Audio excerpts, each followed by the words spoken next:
श्रीचक्रवरदाचार्यं शुद्धसत्त्वगुरुत्तमं श्रीनिधिं राघवं वन्दे ह्यपारकरुणाकरं श्रीनिवासकविपादसंयुतः श्रीनिवासभगवत्पदाश्रयः श्रीनिवाससदनेतचं स्मरन् கர்ம விஷயம் வதாமியகம். எல்லோருக்கும் அடியனுடைய நமஸ்காரம். கர்மம்னா என்ன, தர்மம்னா என்ன?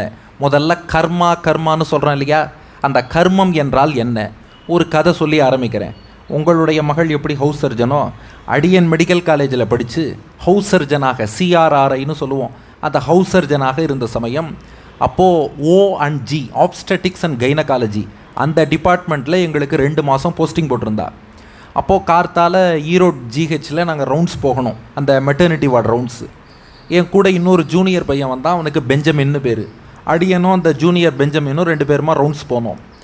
அதுக்கு முதல் நாள் என்னென்ன குழந்தைகள்லாம் பிறந்திருக்கோ அந்த மெட்டர்னிட்டி வார்டில் பிறந்த குழந்தைகளையெல்லாம் நாங்கள் போய் செக் பண்ணணும்.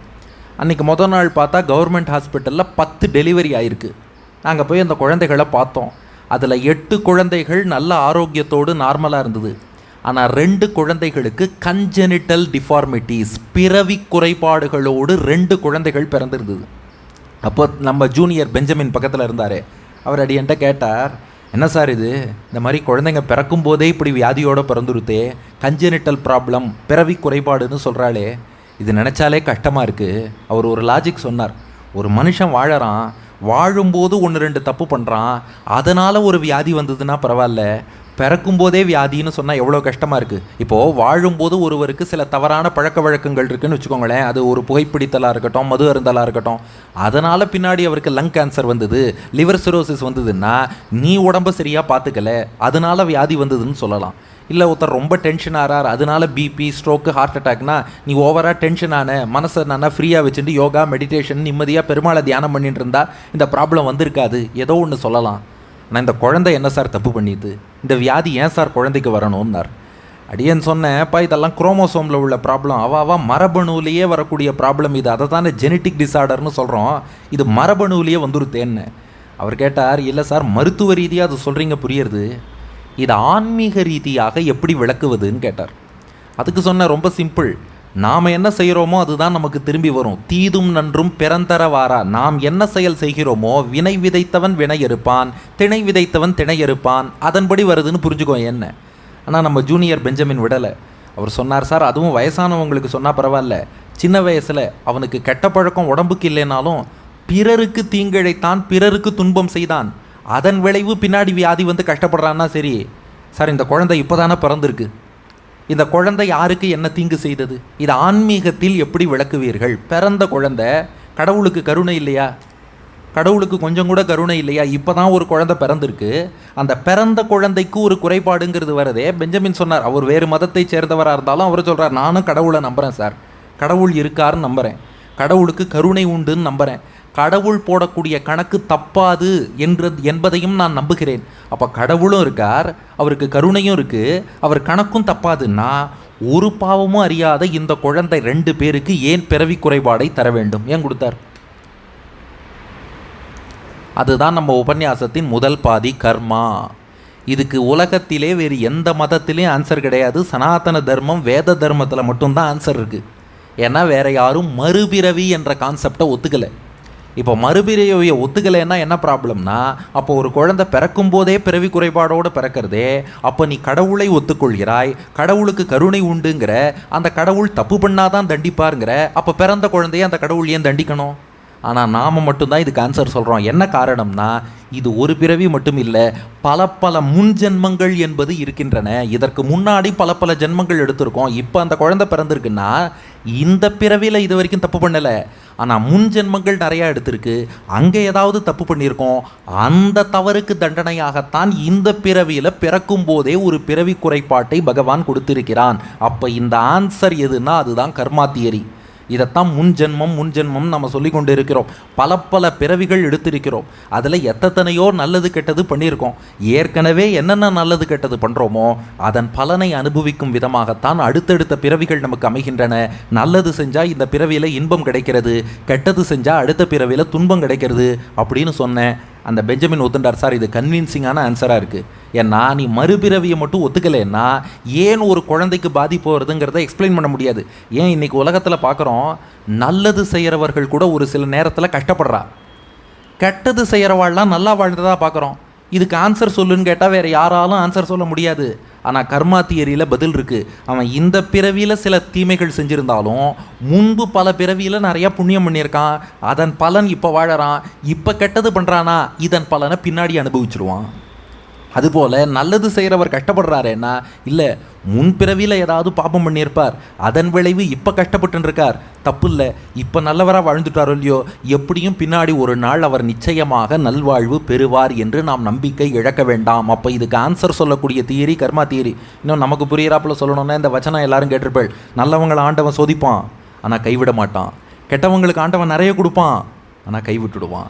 ஏன் நல்லவங்களை சோதிக்கிறான்னா, நீ முன்னாடி சில பாபங்கள் பண்ணியிருக்க, அதை க்ளீன் பண்ணி ப்யூரிஃபை பண்ணிடுறேங்கிறதுக்காக அப்பப்போ சோதித்து பாபங்களை போக்கி கொடுத்துட்றான் பகவான். அதுக்கப்புறம் நான் வாழ வச்சுட்றான்.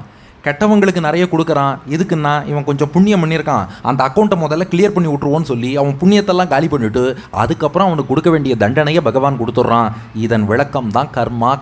கர்மா தியரி, முன் ஜென்மம், மறுபிறவி என்று நாம் சொல்கிறோம். The theory of rebirth, the theory of karma. ஆனால் ஒரு கேள்வி கேட்டார் ஒருத்தர், அப்போ முதல்ல இந்த கர்மாவை எப்போ சார் நம்ம செய்ய ஆரம்பித்தோம்? எங்கேயோ ஒரு பாயிண்டில் நல்லது கெட்டதுன்னு நம்ம செய்ய தொடங்கி இருக்க வேண்டும் அல்லவா? அதை தொடங்கினதுலேருந்து தானே இப்படி வரும்னா, பிரம்மசூத்திரத்திலே வியாசர், ஸ்ரீபாஷ்யத்திலே ராமானுஜர் எல்லாரும் விளக்கிட்டா. இதுக்கு பிகினிங் பாயிண்ட்டுனே ஒன்று கிடையாது, அது ட்ரேஸ் பண்ணவும் முடியாது. ஏன்னா ஒரு சின்ன உதாரணம் சொல்கிறேன். இப்போ ஒரு வட்டம் சர்க்கிள் போடுறோம் இல்லையா, சர்க்கிளோட ஸ்டார்டிங் பாயிண்ட் என்னன்னு கேட்டால் என்ன சொல்லுவேன்? சர்க்கிளோட தொடக்க புள்ளி எது? சர்க்கிள் போட்டு முடிச்சாச்சு, சர்க்கிள் போயின்னு இருக்கு. ஒன்றும் இல்லை, இப்போது ஒரு கார் ஓட்டின்னு போகிறோம், அந்த காருடைய சக்கரம் சுழல தொடங்கி விட்டது. இந்த சக்கரம் எந்த பாயிண்ட்லேருந்து சுத்த தொடங்கித்துன்னு கேட்டால் சொல்ல முடியுமா? அதுபோல் பாருங்கோ, பிறப்பு இறப்பு பிறப்பு இறப்பு சுற்றி சுற்றி வந்துட்டுருக்கா. இந்த உலகத்தையே பாருங்கோ, சிருஷ்டி பிரளயம், சிருஷ்டி ஸ்திதி பிரளயம், சிருஷ்டி ஸ்திதி பிரளயம் சுற்றி சுற்றி வந்துட்டுருக்கா. அப்போ சுற்றி சுற்றி வந்து கொண்டு இருக்கக்கூடிய விஷயத்தை, சைக்கிளிக்காக நடக்கக்கூடிய விஷயத்தை தொடக்க புள்ளின்னு எப்படி ட்ரேஸ் பண்ண முடியும்? அதனால் T=0ன்னு ஒரு டைம் கொடுத்து இந்த டயத்தில் தான் நம்மெல்லாம் கர்மா பண்ண ஆரம்பித்தோன்னு கிடையாது. ஜீவாத்மாக்கள் அனாதி. பகவான் கீதையில் காமிச்சிருக்கான் இல்லையா, நத்வேவாகம் ஜாத்துநாசம் நத்வம் நேமே ஜனாதிபாகா நச்சைவன பவிஷ்யாமஹா சர்வே வயம் அதப்பரம். எல்லா ஜீவாத்மாக்களும் எப்போதும் இருந்துருக்கா. இப்போ பெருமாள் எப்போலேருந்து இருக்கார்? இதுக்கு பதில் சொல்லுங்கள். பெருமாள் எப்போலேருந்து இருக்கார்? அவர் எப்போதும் இருக்கார். ஜீவாத்மாக்களும் எப்போதும் இருக்கா. நாம் இது வரைக்கும் வைகுண்டம் போலேன்னா நம்ம கர்மாவும் எப்போதும் இருந்துருக்குன்னு அர்த்தம்.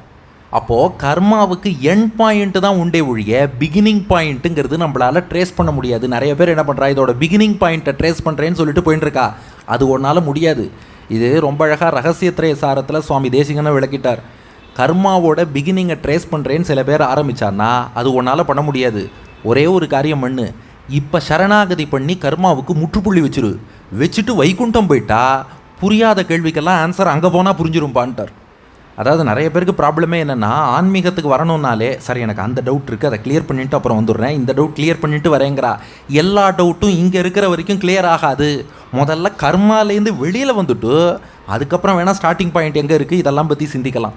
இப்போ நாம் செய்ய வேண்டியது இதுலேருந்து வெளியில் வரணுங்கிறத பற்றி சிந்திக்க வேண்டியதானே ஒழிய சர்க்கிளுக்கோ சைக்கிளுக்கோ பிகினிங் பாயிண்ட் எங்கே இருக்குன்னு ட்ரேஸ் பண்ணுறதுல அர்த்தம் இல்லை. ஆகையினால இந்த கர்மாங்கிறது எப்போதும் இருந்துருக்கு. இதனால் தான் அடுத்தடுத்த பிறவிகள் எடுக்கிறோம். அதுலேயும் முன் ஜென்மத்தில் எப்படிப்பட்ட செயல் செய்கிறோமோ அதுக்கு ப்ரொபோர்ஷனேட்டாக, அதுக்கு தக்கப்படி அப்படித்தான் அடுத்த ஜென்மம் அமையிறது. இதை ஞாபகம் வச்சுக்கிறதுக்காக நாங்கள் ஒரு கதை சொல்கிறது உண்டு. இப்போ இந்த கதையை கேட்டேன்னா கர்மா தியரி மறக்கவே மறக்காது. ஒரு ஊரில் ஒரு புடலங்காய் வியாபாரி இருந்தான். தினமும் அந்த வழியாக வேதம் படித்தவர் ஒருத்தர் வந்தார்.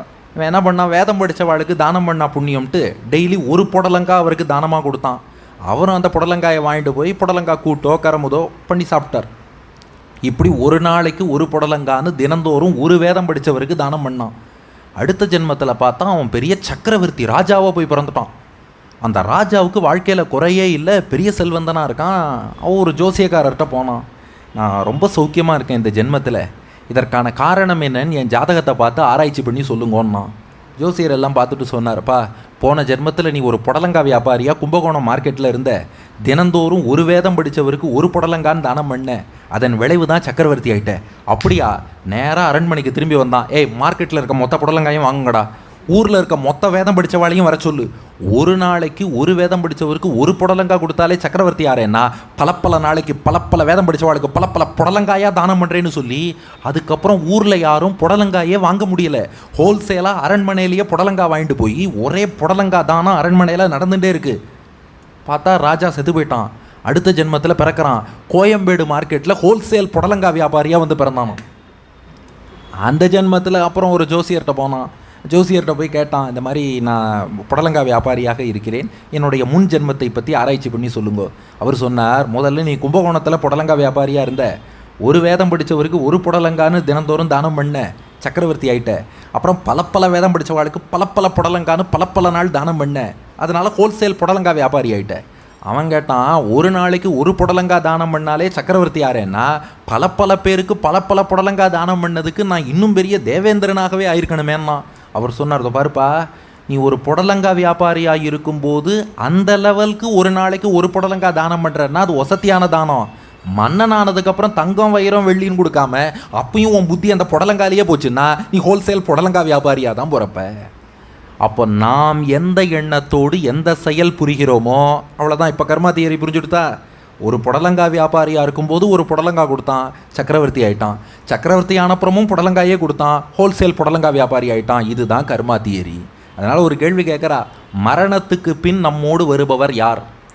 பிருகதாரண்யக உபனிஷத்தில் இந்த கேள்வி வருது.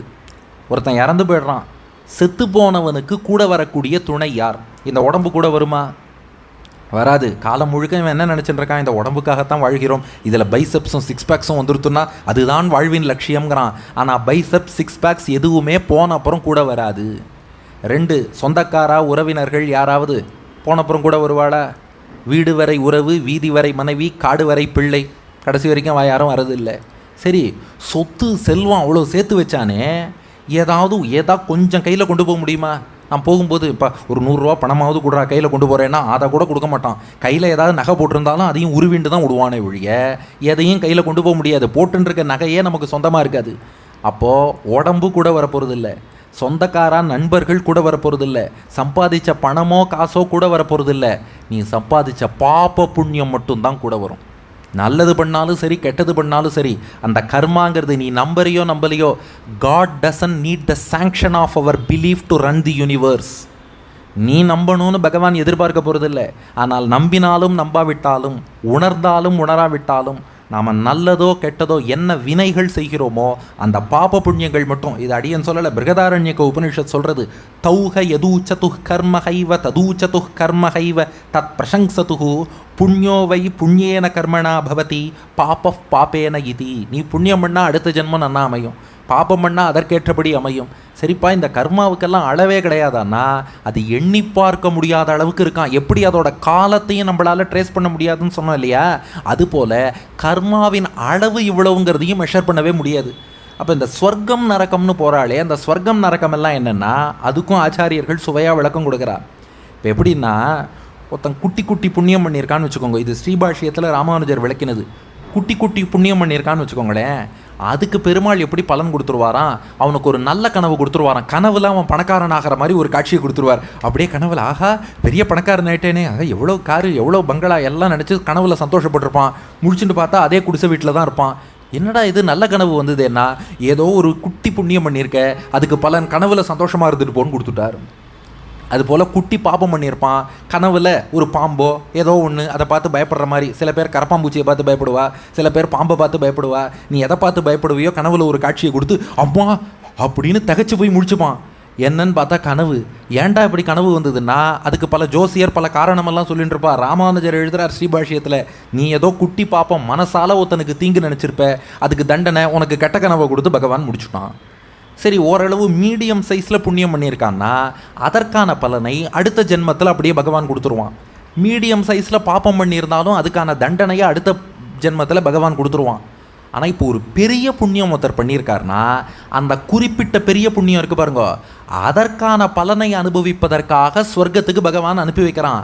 அந்த குறிப்பிட்ட பெரிய புண்ணியத்துக்கு எவ்வளோ காலத்துக்கு பலனோ அதுவரை சொர்க்கத்தில் வாழறான். உடனே எல்லாரும் என்ன கேட்குறா, சார் சொர்க்கத்தில் தான் வாழ்ந்து கர்மாவை அனுபவிச்சுட்டாரு, அதுக்கப்புறம் மோட்சம் போக வேண்டிதானேன்னா எல்லா கர்மாவையும் அனுபவிக்கலை, அந்த குறிப்பிட்ட புண்ணியத்தின் பலனை தான் சொர்க்கத்தில் அனுபவிச்சான். மிச்சம் இருக்கிற பல புண்ணியங்கள் இருக்குது, பல பாப்பங்கள் இருக்குது, அந்த கர்மாவை அனுபவிக்க மீண்டும் பூமியில் பிறக்கிறான். அதுபோல் குறிப்பிட்ட பெரிய பாப்பம் ஒன்று பண்ணியிருக்கான்னா அந்த பெரிய பாப்பத்துக்கான தண்டனையை அனுபவிப்பதற்காக நரக்கத்துக்கு பகவான் அனுப்புகிறான். பெரிய பாப்பத்துக்கான தண்டனை நரக்கத்தில் முடிச்சு போயிடுத்துன்னா அத்தோட எல்லா பாப்பமும் தீரலை, எல்லா புண்ணியமும் தீரலை, மீண்டும் பூமியில் வந்து பிறக்கிறான். அப்போ ஸ்வர்க்கம் நரக்கம்ங்கிறது எப்படின்னா, பெரிய புண்ணியம் பெரிய பாப்பத்தை அனுபவிப்பதற்கு அங்கே போய்க்கோ, மீடியம் சைஸில் இருக்குன்னா இங்கேயே அனுபவிச்சுக்கோ, ரொம்ப சின்னதாக இருக்குன்னா கனவில் அனுபவிச்சுக்கோ, அப்படி டிஸ்ட்ரிபியூட் பண்ணி பகவான் கொடுத்துட்றான். இதுதான் கர்மாவினுடைய அனுபவம். இது வேதத்திலும் உபனிஷத்திலும் சொல்லப்பட்டது. இதை கருட புராணம் கொஞ்சம் விரிவாக சொல்கிறது. இந்த கர்மாவின் அனுபவம் எப்படின்னா, இப்போ ஒரு சில புண்ணியங்கள் இருக்குது. புண்ணிய க்ஷேத்திரத்துக்கு செல்லுதல், புண்ணிய நதிகளில் நீராடுதல், தானம் கொடுப்பது, கோதானம், கன்னிகாதானம், சொர்ணதானம், அன்னதானம், பூதானம், இது போல் என்னென்ன தானங்கள் முடியுமோ நிறையா தானம் கொடுப்பது, தபஸ் செய்வது, யாகங்கள் செய்வது, பொதுநல பணிகள், ஒரு கிணறு வெட்டுவது, குளம் வெட்டுவது, தண்ணீர் பந்தல் அமைப்பது, நதிகளை தூர்வாருவது, இது போன்ற பணிகள். இது போல் நல்ல காரியமெல்லாம் பொது நலனுக்காக ஒருத்தர் பண்ணார்னா அவளுக்கு சொர்க்கம் உள்ளிட்ட லோகங்கள்னு பகவான் கொடுக்குறான். அதே சமயம் ஒரு சில பாப்பங்கள் இருக்குது. அது விஷ்ணு புராணம், பாகவதம், கருட புராணம் இது எல்லாத்துலேயுமே சொல்லியிருக்கு. என்னென்னா, பிறர் குடும்பத்தை ஒருத்தர் கெடுத்தார்னா அவர் ரௌரவம் என்ற நரகத்தில் போய் விழுவாராம். அங்கே ருருங்கிற மிருகம் போய் அவளை தாக்குமா. அடுத்தது, தன் வாழ்வுக்காக மற்றவாழை போட்டு ஒருத்தர் சித்திரவதை பண்ணுறாருன்னு வச்சுக்கோங்களேன், தான் நன்னா இருக்கணுங்கிறதுக்காக சேடிஸ்டாக மற்றவனை கஷ்டப்படுத்தினா கும்பி பாக்கம், ஒரு திரைப்படத்தில் கூட காட்டுறா பாருங்க, இந்த எண்ணெய் கோப்பரையில் போட்டு வறுத்தெடுக்கிறது, அதுதான் கும்பி பாக்கம்னு போட்டு அவனை வறுத்தெடுப்பார்கள். அதுக்கப்புறம் தன் பெற்றோர்களை சரியாக பார்த்துக்காம ஒருத்தன் இருந்தான்னா அவனை காலசூத்திரத்தில் கொண்டு போய் தள்ளிடுவாளாம். பெற்றோர்களை சரியாக பார்த்து கொள்ளாத பிள்ளைக்கு காலசூத்திரம், அங்கே சிலந்தி வலையில் அவனை கட்டி போட்டு அவனை வச்சு துன்புறுத்துவாளாம். அதுக்கப்புறம் தான் கடைபிடிக்க வேண்டிய தர்மம், கர்மானுஷ்டானம், அதை விட்டுட்டான்னா அசிபத்திர வனம்னு ஒரு நரகம். அசின்னா கத்தி, பத்திரம்னா இலை. அங்கே உள்ள எல்லா செடி கொடிகளுக்கும் கத்தி மாதிரி இலை இருக்கும். அதை அப்படியே இந்த பக்கமும் அந்த பக்கமும் அசைஞ்சு அவனை வெட்டி வெட்டி எடுக்கும். சரிப்பா, ஜீவாத்மா தானே அங்கே போகிறது, ஆத்மாவை எப்படி வெட்டுன்னு கேட்குறேல. நரக்கத்துக்கு யாத்தனா சரீரம்னு அங்கே ஒரு உடம்பு கொடுப்பா, அடி வாங்கிறதுக்குன்னே ஒரு உடம்பு. வடிவேலு சொல்கிறார், நம்ம உடம்பு எல்லா அடியும் வாங்கும்னு. அந்த மாதிரி ஒரு யாத்தனா சரீரம்னு அடி வாங்கிறதுக்காகவே ஒரு உடம்பு நரக்கத்தில் கொடுத்துருவா, அதை வச்சு அடி வாங்கணும். அதுக்கப்புறம் பிறரை கொலை செய்பவனுக்கு அந்த கூப்பம் என்ற நரக்கம், ஒரு பாழும் கிணத்துல தள்ளி அங்கே மிருகங்களை வைத்து அவனை தாக்குவார்கள். அதுக்கப்புறம் தான் மட்டும் சாப்பிட்டுட்டு மற்றவாளை பற்றி கவலையே படாமல் தான் சாப்பிட்டா போதும்னு ஒருத்தன் வாழறான் பாருங்க, அவனை கிருமி போஜனம் அப்படிங்கிற ஒரு நரக்கத்தில் தள்ளி அங்கே அட்டைப்பூச்சி போன்ற கிருமிகள்லாம் அவன் ரத்தத்தை உறிஞ்சு அவனை அழிக்கும். அதுக்கப்புறம் தீய செயல்களே புரிந்து தீய ஒழுக்கத்தோடு வாழ்ந்தான்னா தந்த சூக்கம்ங்கிற நரக்கம், விஷப்பாம்புகள், விஷமுள்ள தேள்கள், அதெல்லாம் அவனை கடித்து கொட்டி துன்புறுத்தும். இது போல் அந்தந்த பாபத்துக்கு நரகமா. அது மட்டும் இல்லை, கருட புராணம் இன்னொரு விஷயமும் சொல்கிறது. என்னென்னா, அடுத்த பிறவி எடுக்கிறான் பாருங்க, அந்த பிறவியிலும் கூட இவன் என்னென்ன தப்பு பண்ணியிருக்காங்கிறத ஒரு சில அடையாளங்களை வச்சு நம்ம புரிஞ்சுட்டுலாமா. இப்போ எப்படின்னா, அடிக்கடி மணி அடிச்சுட்டே இருக்குன்னா இங்கே ஒரு உபன்யாசம் பண்ணுறாருங்கிறது கூட தெரியாமல் அவன் மணி அடிச்சுட்டே இருக்கான்னு அர்த்தம். அஃப்கோர்ஸ் நாம் அதனால் டிஸ்ட்ராக்ட் ஆக போகிறது இல்லைன்னு வச்சுக்கோங்க. பட் ஒரு சில அடையாளங்களை வச்சு நம்ம புரிஞ்சுக்கிறோம் இல்லையா. அந்த மாதிரி ஒரு சிலர் வாழ்க்கையில் வாழ்வதை வைத்தே இவன் முன் ஜென்மத்தில் என்னென்ன தப்பு பண்ணியிருக்கான்னு புரிஞ்சுக்கலாமா. கருட புராணம் சொல்கிறது, ரொம்ப பொய் பேசிகிட்டே இருந்தான்னு வச்சுக்கோங்களேன், அடுத்த ஜென்மத்தில் பேசவே முடியாமல் நெஞ்சு அடைக்குமா. பேசும்போதெல்லாம் மூச்சு வாங்குவான், சரியாகவே பேச முடியாது. ஏன்பா பேச முடியலைன்னா முன் ஜென்மத்தில் நிறையா பொய் பேசியிருக்கான்னு அர்த்தம். அடுத்து சொல்கிறது பாருங்கள் கருட புராணம், இந்த வீட்டுக்கெல்லாம் தீ வச்சுருந்தான்னா அவன் உடம்புல தோலே பார்த்தா வெந்து போன மாதிரி இருக்குமா, ரோகம், குஷ்டரோகம் இதெல்லாம் வந்திருக்குமா. எதனாலன்னா முன் ஜென்மத்தில் பல வீட்டுக்கு தீ வச்சுருக்கான்னு அர்த்தம். அடுத்தது, இந்த மத்தியபானம்னு கல் குடிக்கக்கூடாது, மதுபானம் பண்ணக்கூடாது. ஆனால் மீறி நிறையா மது குடிச்சிருந்தான்னா அடுத்த ஜென்மத்தில் பார்த்தா அவன் பல்லுலெல்லாம் புழு வந்திருக்குமா, டென்டல் கேரிஸ்னு பல்லெல்லாம் சொத்த பல்லாக போயிருக்குமா. அப்படின்னா என்ன அர்த்தம்னா முன் ஜென்மத்தில் இது நிறையா சாப்பிட்ருக்கான்னு அர்த்தம். அடுத்தது, ஆச்சாரிய பத்தினியையே அபகரித்தான்னா அடுத்த ஜென்மத்தில் பார்த்தா கொடூரமான தோற்றத்தோடு இருப்பானா. அவனை பார்த்தாலே எல்லாரும் பயப்படுவாளாம். என்ன காரணம்னா முன் ஜென்மத்தில் இவன் ஆச்சாரிய பத்தினியை அபகரித்திருக்கிறான்.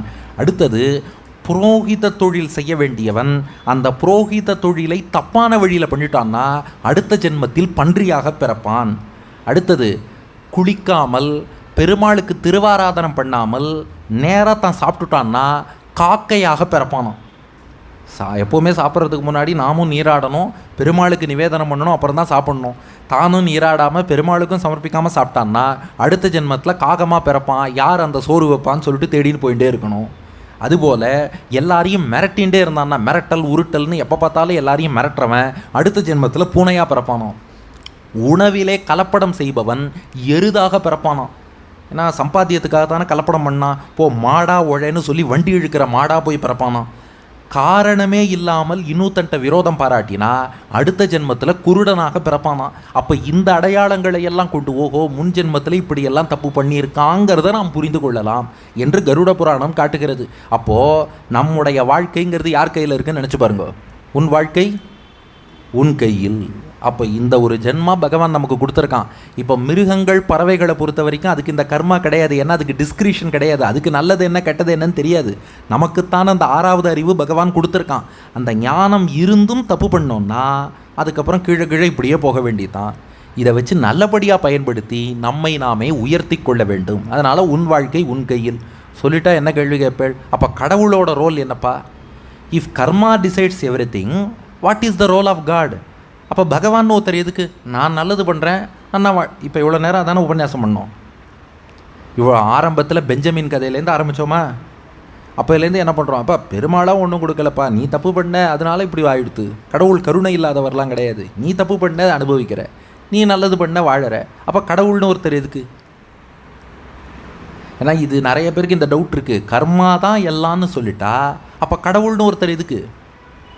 நான் நல்லது பண்ணுறேன், நான் வாழ்ந்துட்டு போகிறேன். அது வெளியில் வரத்துக்கு கடவுள் ஓகே. அப்போ வாழ்க்கைக்கும் கடவுளுக்கும் சம்மந்தம் இல்லை தானே?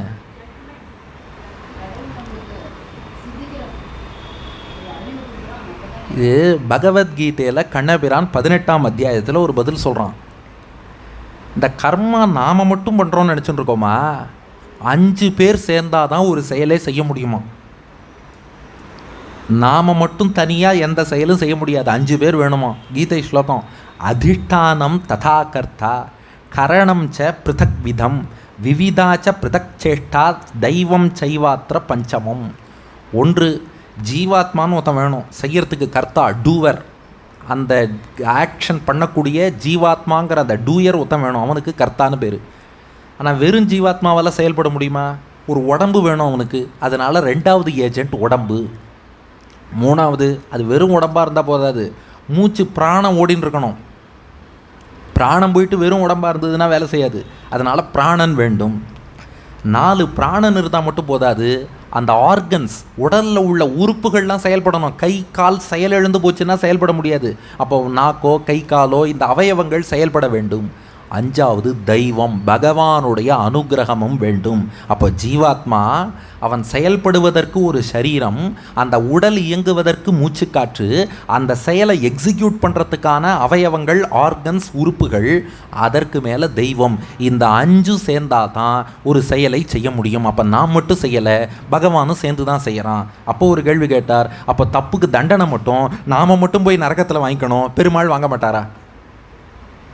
இப்போ நாம் என்ன உபன்யாசம் பண்ணோம்? பெருமாளும் சேர்ந்து தான் பண்ணியிருக்காருன்றோம். இவர் சேர்ந்து பண்ணுவார், ஆனால் கோத்து விடும்போது மட்டும் நம்மளை மட்டும் கோத்து விட்டு போயிடுவார். அப்படி தானே? ஒரு கதை சொல்லுவாள். குருவாயூரில் ஒரு 4-5 பசங்க என்ன பண்ணிட்டாலாம், இந்த குருவாயூரில் ஒரு உருளி ஒன்று வச்சுருப்பா, குந்துமணி உருளி. அதுக்குள்ளே சில பேர் காசு போட்டு போவா. ஒரு 4 பசங்க என்ன பண்ணிட்டான், அந்த காசை திருடி வாழைப்பழம் வாங்கி சாப்பிட்டுட்டான். இதை அந்த எதிர்த்தாப்பில் இருக்கிற சூப்பரிண்டென்ட் பார்த்துட்டார். 4 பேரையும் கூப்பிட்டார். ஏண்டா வாழைப்பழம் தானே வாங்கி சாப்பிட்டீங்க, வா. ஏண்டா உருளியில் பக்தர்கள் காசு போட்டு போனால் அதையா திருடுறீங்க? உங்களுக்கு தண்டனை.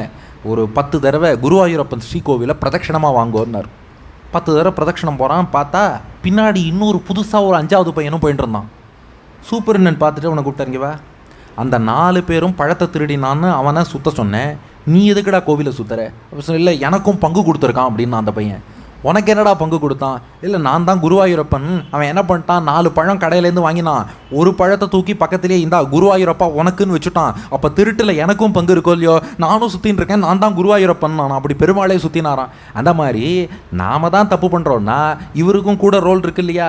அப்போ நரகத்தில் பெருமாளும் நம்மளோட கஷ்டப்படணும் இல்லையா? ஆனால் அவர் சௌக்கியமாக இருக்கார். அஃப்கோர்ஸ் நாம் நரகத்துக்கு போனாலும் நமக்குள்ளே பெருமாள் இருப்பார். ஆனால் அவருக்கு தண்டனை யாரும் கொடுக்கறது இல்லையே. அப்போ தப்பில் 1/5 ஷேர் அவருக்கு உண்டா இல்லையா? என்ன சொல்கிறேன்? 1/5 ஷேர். அதாவது எப்பப்பெல்லாம் யாராவது வந்து உட்கார்றாளோ அப்பப்பெல்லாம் ஒரு கேள்வி கேட்டுடுவேன். எதுக்குன்னா அதில் நீங்கள் டைவெர்ட் ஆகாமல் என்னையே பார்த்துட்டு இருப்பேள். அதுக்காக தான் அந்த கேள்வி. இப்போ பெருமாளுக்கு தண்டனை கொடுக்கணுமா வேண்டாமா? கொடுக்கணுன்ட்டு அப்படி கிடையாது. அங்கே ஒரு ஃபார்முலா இருக்குது. என்ன ஃபார்முலானா, நாம் நல்லதோ கெட்டதோ ஒரு செயல் செய்யணும்னு தீர்மானிக்கிறோம் இல்லையா, அந்த தீர்மானிக்கிற ஃப்ரீ வில்லை மட்டும் பகவான் நமக்கு கொடுத்துட்டான். ஏன் அதை அவரே பண்ணக்கூடாதான்னா அப்புறம் நமக்கு ஒரு புத்தின்னு ஒன்று கொடுத்துருக்காரு இல்லையா, அப்புறம் அதுக்கு என்ன யூஸ்? அவரே எல்லாம் பண்ணிடுவார்னா. அதனால் நல்லதா கெட்டதா, ரைட்டில் போகிறதா லெஃப்டில் போகிறதா தீர்மானிக்கக்கூடிய பொறுப்பை நம்மக்கிட்ட கொடுத்துட்றார். ஆனால் எது நல்லது எது கெட்டதுங்கிறத ஆச்சாரியர்கள் மூலம் சாஸ்திரம் மூலம் சொல்லிடுறார். இவன் சரியாக முடிவெடுக்கிறானான்னு அவர் வெயிட் பண்ணி வேடிக்கை பார்க்குறார். ஒரு முடிவு எடுக்கிறான், ஒருவேளை நல்ல முடிவாக இருந்தாலும் சரி கெட்ட முடிவாக இருந்தாலும் சரி, எடுத்துட்டியா மகனே உன் சமத்துன்னு அனுமதிச்சுட்றாராம். ஆனால் நல்ல முடிவு எடுத்து நல்ல வழியில் போனோன்னா, பரவாயில்லடா நம்ம குழந்தை ஒழுங்காக சாஸ்திரத்தை கேட்டு நல்ல வழியில் போனான்னு அனுகிரகம் பண்ணி அவரே அந்த நல்லதை செய்வதற்கான ஃபர்தர் ஏற்பாடுகளையும் பண்ணி வச்சு அதில் தடங்கள் வந்தாலும் போக்கி கொடுத்து அந்த நல்லது நாம் ஒன்று செஞ்சால் அது 10 மடங்கு நல்லதாக வரும்படி அவரே அனுகிரகம் பண்ணிடுறார்.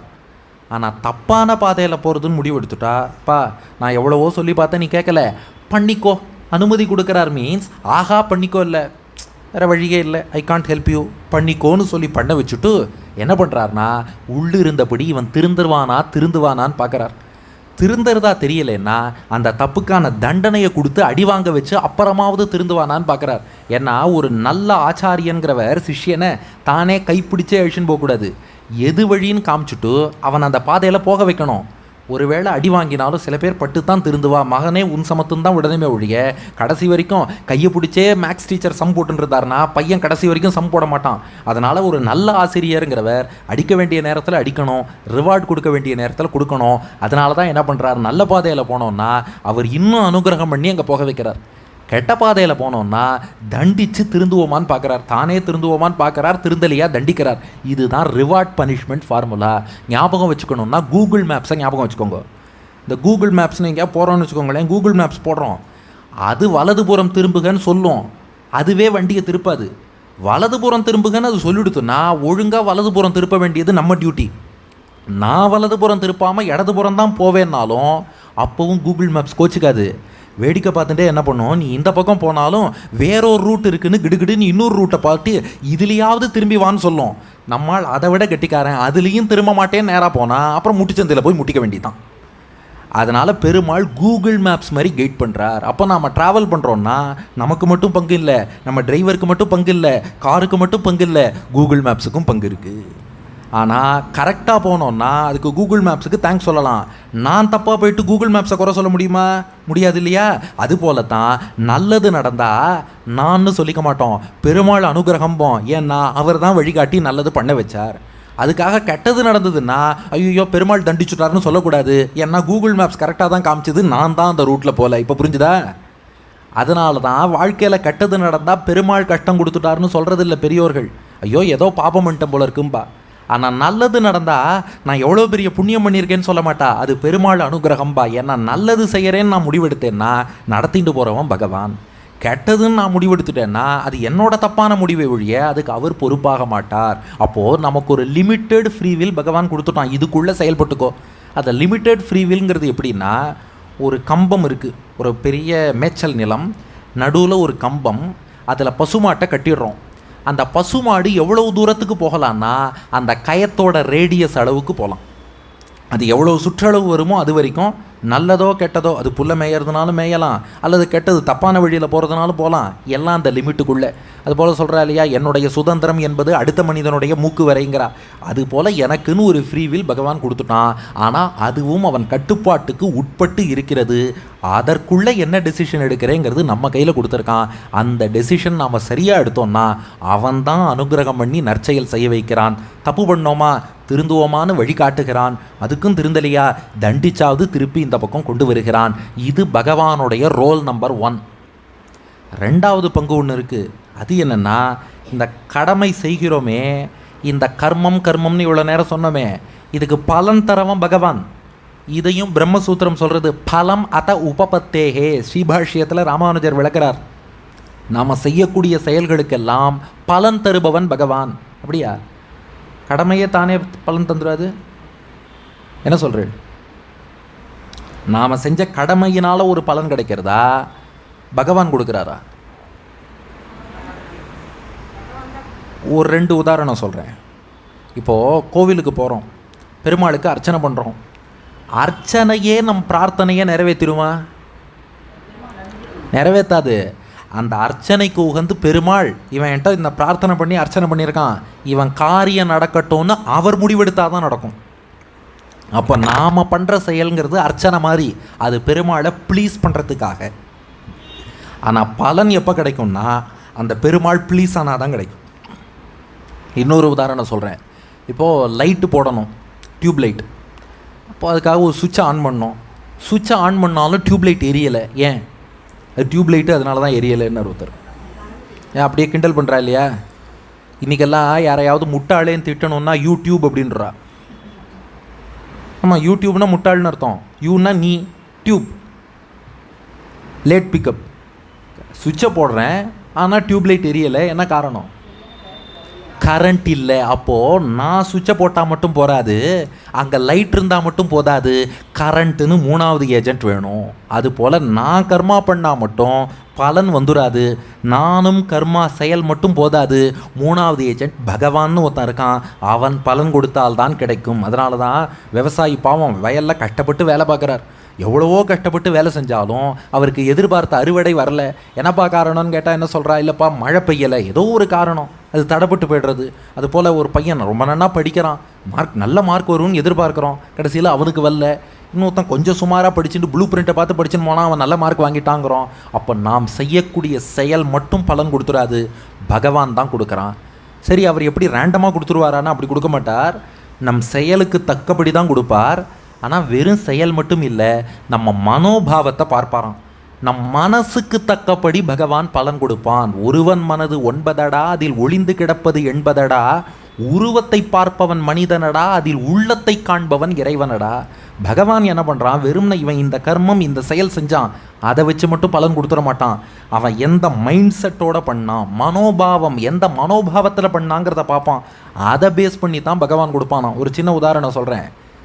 காஞ்சி பிரதிவாதி பயங்கர சுவாமின்னு ஒரு மகான், அவர் காஞ்சி பெரிய சங்கராச்சாரியாரோடு அமர்ந்து பேசி கொண்டிருக்கிறார். அப்போது காஞ்சி சங்கராச்சாரியாருக்கு பக்கத்தில் ஒரு சிஷ்யர் வீசின்னு இருந்தார். அப்போது காஞ்சி சங்கராச்சார் பிரதிவாதி பயங்கர அண்ணங்கராச்சார் சுவாமிகிட்ட ஒரு கேள்வி கேட்குறார். இந்த தொண்டு செய்வது கைங்கரியம் பண்ணுறதுங்கிறாளே, அதில் உடம்பால் கைங்கரியம் பண்ணுறது முக்கியமா, மனசால் எந்த எண்ணத்தோடு கைங்கரியம் பண்ணுறது முக்கியமானு கேட்டார். அதுக்கு பிரதிவாதி பயங்கர சுவாமி சொன்னார், எந்த எண்ணத்தோடு பண்ணுறோங்கிறது தான் முக்கியம்னார். எப்படின்னு பெரிய சங்கராச்சாரியார் கேட்டார். அதுக்கு காஞ்சி பிரதிவாதி பயங்கர சுவாமி பதில் சொன்னார், பாருங்க, உங்கள் சங்கராச்சாரியார் உங்களுக்கு பக்கத்தில் ஒரு சிஷ்யர் விசிறின்னு இருக்கார் இல்லையா, அவர் உடம்பால் எப்படி விசிறாருங்கிறது முக்கியம் இல்லை, எந்த மனோபாவத்தில் விசிறாருங்கிறது தான் முக்கியம். ஆஹா, ஒரு பெரியவருக்கு விசிறக்கூடிய பாக்கியம் கிடைச்சிருக்கே, ரொம்ப சந்தோஷம், அப்படி நினச்சின்னு விசிறினார்னா வசதி. அப்படி விசிறாமல் இந்த கழவர் ரொம்ப நேரமாக இப்படியே உட்காந்துருக்காரு, என்னையும் கூப்பிட்டு விசிற சொல்லிட்டாரு, இந்த கழவர் இன்னும் எவ்வளோ நேரம் இங்கே உட்காந்துருப்பாரோ, நான் எவ்வளோ நேரம் விசிறணுமோ, இந்த எண்ணத்தில் விசிறினான்னா இவன் விசிறியே பிரயோஜனம் இல்லை. அப்போ நீ எந்த மனோபாவத்தில் செயல் புரிகிறாய்? இன்னொரு உதாரணம் பாருங்க. இந்த பார்க்கடல் கடைஞ்ச சரித்திரம் எல்லாருக்கும் தெரியும். தேவர்களும் கடைஞ்சா அசுரர்களும் கடைந்தார்கள். முயற்சியில் ஏதாவது வேறுபாடு இருக்கா?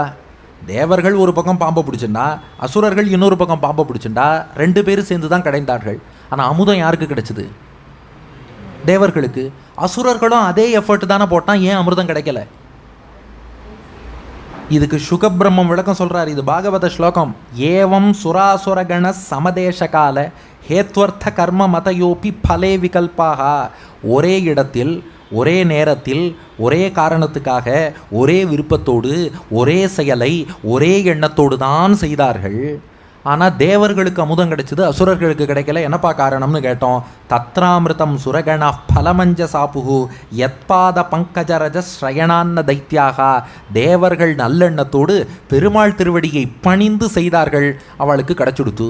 அசுரர்கள் பெருமாளுக்கை எதிர்த்து வேலை செய்யணும், பெருமாளையே வீழ்த்தணும்னு தப்பான எண்ணத்தோடு செஞ்சா அவளுக்கு அந்த பலன் கிடைக்கல. அப்போ ஒரே நேரத்தில் ஒரே இடத்தில் ஒரே விதத்தில் நீ செயல் புரிந்தாலும் ஒருத்தன் ஜெயிக்கிறான் ஒருத்தன் தோக்கறான்னா அவன் மனோபாவத்தை பார்த்து பலன் தருபவன் பகவான். அப்போ கர்மத்தை செய்ய வைப்பவனும் ஒரு வகையில் பகவான். ஆனால் அந்த டெசிஷன் நம்மளுதுங்கிறது வேறு விஷயம்.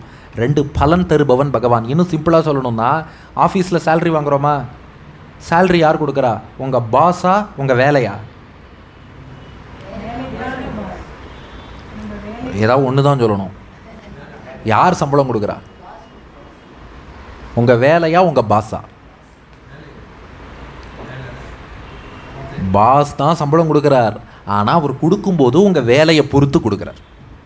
நன்னா வேலை, அதாவது கெட்டிக்கார பாஸாக இருந்தால் அப்படி. ஒரு சில பாஸ் வந்து சும்மா துதிப்பாடினா அவளுக்கு நிறையா கொடுத்துருவா. கவர்மெண்ட் ஆஃபீஸில் சொல்லுவா, வேலை செஞ்சால் அவனுக்கு வேலை கொடு, வேலை செய்யலைன்னா சம்பளம் கொடுன்றுவா. வேலை செய்கிறவாளுக்கு மேலே மேலே வேலை கொடுத்துட்டே இருக்கணுமா, வேலையை செய்யாமல் இருக்கானா அவனுக்கு சம்பளத்தை மட்டும் கொடுத்து விட்டுருணுமா. அந்த மாதிரி பாஸுக்கு இது பொருந்தாது. நல்ல பாஸாக இருந்தார்னா இவன் என்ன வேலை செய்கிறாங்கிறத பொறுத்து கொடுப்பார், ஆனால் கொடுக்கறது பாஸ். அதுபோல் கடமைக்கு பலன் தருபவன் பகவான். இதான் பிரம்மசூத்திரம். பலம் அத உபபத்தேகே. பகவான் அதுக்காக தன் சொந்த விருப்பப்படி கொடுக்க மாட்டான். நீ என்ன மனோபாவத்தில் செயல் புரிந்தாய், எப்படி செய்தாய்ங்கிறத பொறுத்து கொடுக்குறான். 3வது நீங்கள் சொன்ன அந்த ஆன்சர், பகவானுக்கு 3வது ரோல் என்னென்னா, இந்த கர்மான்னு சுற்றிகிட்டே இருக்கோம். எப்படியும் 11 மணிக்குள்ளே இந்த கர்மாலேருந்து முடிச்சுட்டு அடுத்து தர்மாவுக்கு போகணும். இந்த கர்மங்கிறது நமக்கு மொத்தமாக நீங்கணும்னா அதை போக்கி கொடுக்கக்கூடிய ஒரே நபர் பகவான் தான். இந்த கர்மாங்கிறது இருக்கும் வரை அடுத்தடுத்து பிறவி எடுத்துகிட்டே தான் இருக்கணும். நம்ம பார்த்தோம் இல்லையா, புண்ணியங்கள் இருந்தாலும் கூட அந்த புண்ணியத்தை அனுபவிப்பதற்கு நல்ல சௌக்கியமான பிறவிகள் எடுத்து தான் ஆகணும். பாபம் நிறையா இருக்குன்னா கஷ்டப்படும்படியான பல பிறவிகள் எடுக்கணும். அப்போ புண்ணியமோ பாப்பமோ எது இருந்தாலுமே அடுத்தடுத்த பிறவிகள் என்பது போயிட்டே தான் இருக்குது. அதனால தான் சொல்கிறா, புண்ணியம்ங்கிறது தங்க விலங்கு, பாபம் என்பது இரும்பு விலங்கு.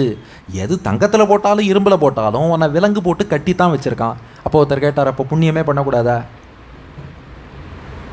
அதை எப்படி புரிஞ்சுக்கணும்னா, புண்ணியம் பண்ணணும், ஆனால் அந்த பலனை கிருஷ்ணார்ப்பணம்னு பெருமாள் திருவடியில் சமர்ப்பிச்சிடணும். அந்த புண்ணியத்தின் பலனை நாம் வச்சுனுட்டோம்னா அது நமக்கு அடுத்தடுத்து பிறவி கொடுக்கும். அதனால தான் கடமையை செய், பலனை எதிர்பார்க்காதேன்னு கிருஷ்ணன். அப்போ புண்ணியம் பண்ணணும், நல்ல காரியம் பண்ணாதேன்னு சொல்ல வரல. நல்ல காரியம்தான் பண்ணணும், கெட்ட காரியம் செய்யவே கூடாது. நல்ல காரியத்தை செஞ்சுட்டு பலனை எம்பெருமான் திருவடியில் சமர்ப்பிக்கணும். ஆக இந்த பாபம் புண்ணியம் 2ம் இருக்கே, இது மொத்தமாக நீங்கினால்தான் முக்தி. இதை யாரால் போக்கி கொடுக்க முடியும்? இது மொத்தமாக நீங்கி எடுத்துனா வைகுண்டம் போகிறோம், பெருமாள் திருவடிகளை சேர்கிறோம், அங்கே ஆனந்தமாக அவருக்கு கைங்கரியம் பண்ணி அவர் அனுபவிச்சுட்டு இருக்கோம். அதுக்கப்புறம் மீண்டும் பிறவிப்பிணி கிடையாது, மீண்டும் பாப புண்ணியத்தின் சம்பந்தமே நமக்கு கிடையாது. அந்த நிலை யாரால் கொடுக்க முடியும்னா அது பகவானால் தான் முடியும்.